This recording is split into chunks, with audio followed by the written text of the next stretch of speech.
Okay, so in this video, I want to speak to you about your secret weapon when it comes to your job search. Secret weapons are not just like, hey, I'm going to apply for 100 jobs a day and magically get one opportunity. That's not much of a secret weapon. That's just plain old hard work that doesn't seem to work these days. So we need to work smart and work hard at the same time. So, how do we do it? What do we need to think about?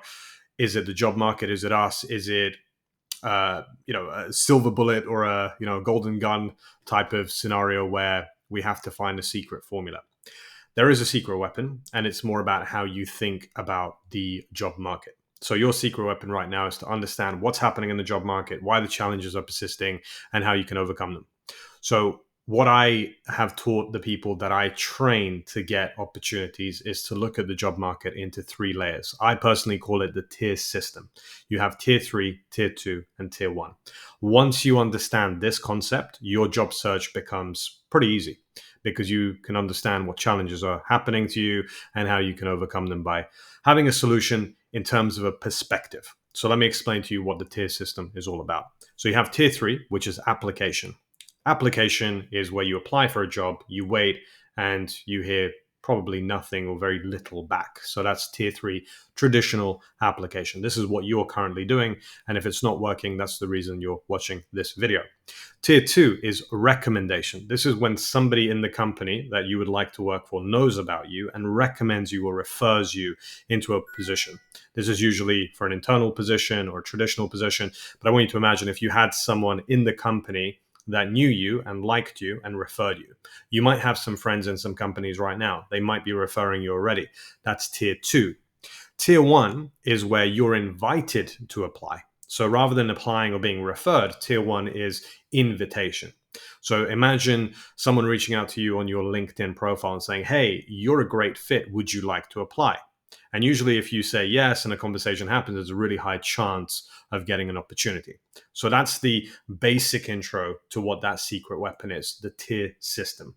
Now, understanding where you are and the challenges are half the battle. If you're in tier three, your chances of success are 0.47%. That's half of 1% of success. The reason for that is market saturation. There's too many people applying.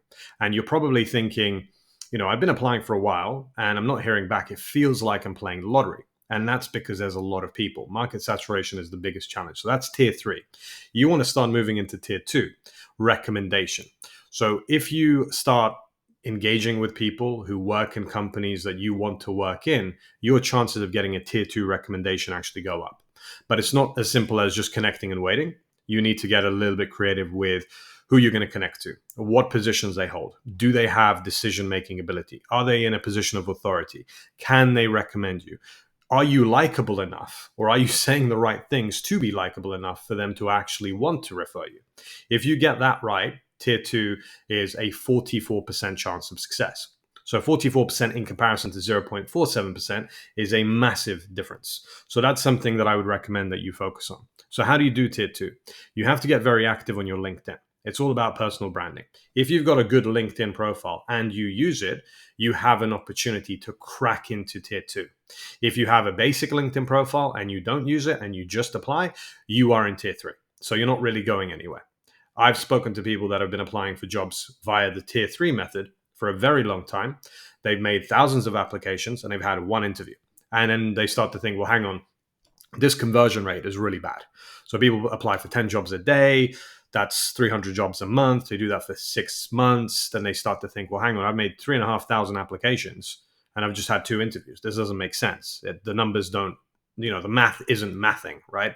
So that's tier three. Tier two, if you reach out to 10 people every day and you have meaningful conversations with them and you genuinely feel that you would be a good fit for that industry or that company size or that particular type of company, then you've got a higher chance. So your conversion rate goes up to 44% of you getting an interview. And if someone refers you, you then have a much better chance of passing that interview because they already have a preloaded understanding of who you are and why you're going to be the right fit. In tier two, if you speak about soft skills, company culture fit, work style, measurable metrics, personality traits, This is a really nice way to be able to build up the understanding of your profile for that person so they feel more comfortable to refer you. Okay, so that's tier two. This is why most people that you probably see on LinkedIn or even hear about, they get these amazing jobs, and then you ask them how, and they said, well, I just spoke to this person, they referred me, and they talked to me about this, and I understood about the projects, and I started speaking about, the company goals, the market cap, where they are in the marketplace, and then you have a genuine style of being able to sell yourself more effectively to these companies. And these companies have a much better understanding of who you are. So when you are put forward to the interview, you actually, in most cases, pass assessment centers without needing to do them. You go straight into the second stage interview. The interviews seem more relaxed because they've got a preloaded understanding, like I say. So that's tier two, which is amazing. I would say tier two is probably the most likely place for any job seeker within pretty much any metric to get a job. Now you got tier one, invitation. Tier one, once you start using LinkedIn, there's an algorithm on LinkedIn. So, for example, there's a billion users on LinkedIn at the moment. So there's no workforce on the planet that can manage that many people. So LinkedIn has an algorithm. That algorithm will reward you depending on how you use LinkedIn. So if you start connecting to the right people and have right engagement in terms of, like, if you send a spam message and nobody responds, LinkedIn will think you're spamming people, which you probably are. And there's a lot of you that spam people, so you need to kind of cut that out. But if you engage with people on LinkedIn who are doing the job that you want to do, and you're dealing with hiring managers and decision makers, and there's a back and forth, like you send a message, they send you a message, you send a message back, they send you a message back, there's an actual conversation happening, LinkedIn's algorithm will start to prioritize your profile. And if they prioritize your profile, people start to see your profile. So there's hiring managers, headhunters, agency recruiters that are constantly searching for people like you every day on LinkedIn. And then they see that you're actually being pushed to the top of the list on LinkedIn. They then reach out to you. And you might have had some of these messages before where it's like, hi, name, you would be a great fit for this job role. Here's a job spec. Tell me what you think. Now, in most cases, they're not the right fits because you haven't optimized your algorithm score yet. And LinkedIn's algorithm score, and I'll do this for another video, it's called the SSI score. It stands for Social Selling Index. Now, if you literally go to an open browser right now, obviously finish this video first, like and subscribe, don't forget to do that. But if you open up a new browser and you type in linkedin.com/sales/SSI, so linkedin.com/sales, you can do this while this video is playing, /sales/SSI, it will show you your algorithmic LinkedIn score. It gives you a score out of 100. If that score is high, you have a higher chance of getting a tier one opportunity. Okay, so that's tier one, invitation. Now, I want you to imagine what you've done before, most likely, without you even knowing about the tier system, has been unconscious incompetence in your job search. You've just been doing tier three and you haven't even known about doing tier three. You're thinking this is the right way to do things. You apply for a job, that's what everybody's doing, right? And you're waiting, and very little, if anything, is happening. So that's unconscious incompetence. Now you're going to develop a conscious competence to your job search. So you're going to start looking at the landscape. Now, this is your secret weapon. Not a lot of people know about this, but if you really get to the understanding of, okay, I'm doing tier three, I'm still going to apply. Now, I'm not telling you not to apply for jobs.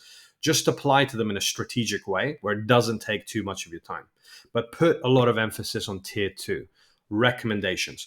Who can I build the understanding and a sort of feedback loop with, who work in these companies? But for tier two to take place, you need to be very clear about what industry you want to work in. So if you're, hey, I'm open-minded, I don't really care as long as I get any job, tier two is going to be rough because you're just going to connect with anybody and everybody, and you're going to hope for the best, and you're going to replicate your tier three experience. That's not going to work. Tier two, if you've got a good understanding, let's say you want to work in, let's say, health tech, and you want to work in a startup environment, and you want to find a company that has a specific focus on, let's say, a personality trait, someone who can really get stuck in and wants to be involved in a new and upcoming industry, someone who's quite agile, someone who's good with people, someone who has leadership potential. Different companies look for different things. So if you're molding like an ideal employer profile, which is what you all should be doing, get a piece of paper and start writing, like, what's my ideal employer profile? Those are the companies you should focus on. And better yet, the people that work in those companies. Because if you manage to do that, you will speak to people who have decision-making ability in companies that you genuinely will be a good fit for, and your networking will be super easy. You're just going to deal with people who are probably waiting to hear from you, So, oh, you've got the right soft skills. Oh, the company culture for a startup, that's exactly what we're looking for. Then you have an opportunity to be referred. And the interesting thing about tier two that I really like is you've got internal opportunities. So jobs you cannot apply to are in tier two domain of the tier system. So people will say, look, we've got a job that's actually internal. We're not advertising for it on any job board on our website. We're just really seeing who we could refer. And people refer people they like to companies they work in. There's also a caveat to that. You might not know about this, but people who work in companies, if they refer you and you get a job, they get a up to $5,000 fee for referring a successful applicant. So I want you to think about that as well, because there's a financial incentive for people to refer you into their own companies. So think about the next time you start reaching out to people, there's probably a financial incentive for that person to speak to you. There's also a company culture fit incentive. And if you approach them the right way, so don't say, hey, I'm looking for a job, help me. Nobody's going to help you doing that. It's too desperate. But if you start asking genuine questions like, hey, I'm interested to find out, the key metric of success when it comes to working in your company. And when it comes to the soft skill of a startup environment, what specifics do you look for? That could be quite a genuine question that you can ask. Now, ideally, you want to extrapolate into something a little bit more genuine. So maybe look at your soft skills, your company culture fit, what you're looking for, add a little bit of a personality trait. Some people are, very outgoing. Some people are a little bit introverted. There's no right or wrong scenario here, but you have to play to your strengths and play to the cards that you were given. And that will help you in your process of networking with people. So that's tier two. Now, as you do that with tier two, as you really sculpt the profile and sculpt the scenario, you will then naturally, just by a common style of the work you do, improve your tier one opportunity. So LinkedIn starts to realize, oh, this person is connecting to people in the startup space. They're dealing with people who are doing this job title and they're looking for that job title. It will flood you with new jobs that you can apply to. It will also get people to look at your profile. Okay. So I want you to imagine like headhunters, recruiters, hiring managers, people even that are in charge of the hiring process above these people start reaching out to you and saying, hey, would you like to apply? So the moral of the story here is really about, okay, showing the algorithm what I'm looking for, dealing with people who have decision-making ability, and then making applications. Now, a little bit of a secret to the secret weapon is once you activate all three tiers, so you really like jump into this tier system, your applications start getting shortlisted even faster. So you might have been making 5 applications per day. Nothing was happening. Now all of a sudden you're connecting to people are reaching out to you, and then your shortlists of applications start happening. You start getting 5 interviews in a week. People start reaching out to you saying, hey, there's this job that I think you'd be great for. Like, I enjoyed our conversation last week. You get an in-mail message on LinkedIn. Hey, there's this job. It's not live yet, but would you like to apply before everybody else? So you have a first come, first serve scenario that you've evaded, but you've got like invitation only now. Like, think about how powerful that is. It all makes logical sense, but the main thing that I see people kind of not doing is like, they're just not doing it. Okay, it's like we all know if you go to the gym and you work out and you eat healthy, you're just going to get in better shape. You're probably going to be a little bit healthier than you are, but nobody does it because it requires work. It's logical stuff, but it's just like, yeah, but I just don't have the time. The other thing about time is, and I'm hoping that I'm hitting the nail on the head here, because I genuinely want to help you with looking at the job market in a different way. Like, I am on a mission to change how people apply for jobs and how companies actually assess candidates. So if your process has always been apply and wait, because that's what your dad did, that's what your mom did, that's what everybody in your family did when they were looking for jobs, they just applied. It's a different ballgame now. It's a different economy. It's a different marketplace. Companies are really, really specific about what they look for. People are just kind of applying for everything and anything. The market's super saturated. You've got new technologies affecting everything. You've got geopolitical issues happening. You've got economies like not doing so well. And then you've got companies firing everybody. So you're in a war zone at the moment. Not a literal one, but like an economic one. And with your job, you need to be really careful about how you get your job, which job you get. So you need all the help you can get. So understanding the marketplace right now from a bird's eye point of view, the tier system is not only simple, but it's super effective. It just gets you to think about things a little bit differently. Now, if you found this useful, please like and subscribe. It doesn't cost you anything and means a lot to me because it gives me more confidence to build these videos for you and actually impart more wisdom that I hope will help. All the stuff that I talk about is very logical, it's very simple to do. And I think that if it changes the way you think about the job search in a more positive way, and it changes the way that you think about yourself and your job search in a more positive way, I think that's a good thing. Now, in the comments, or in the description, I should say, I'm going to leave a free training masterclass. So if you got to this stage of the video, I want to thank you so much for doing that. I really appreciate your time.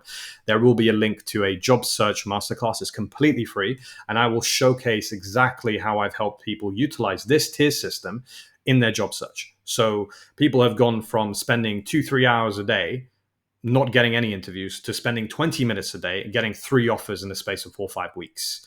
That's how powerful this methodology is. So go through the comments in the description, click on the link, and leave some comments and let me know what videos you would like me to speak about. There's a ton of people going through different challenges. So if it's anything about interviews, if it's anything about networking, if it's anything about, hey, I just have an issue with imposter syndrome, reach out to me. Put it in the comments. I'll create a video for it. I've got a ton of experience with dealing with so many different types of job seekers over the last 10 years. So just over a decade in experience with this stuff. And I hear pretty much everything. So thank you so much for your time in watching this video, and I'll see you on the next one.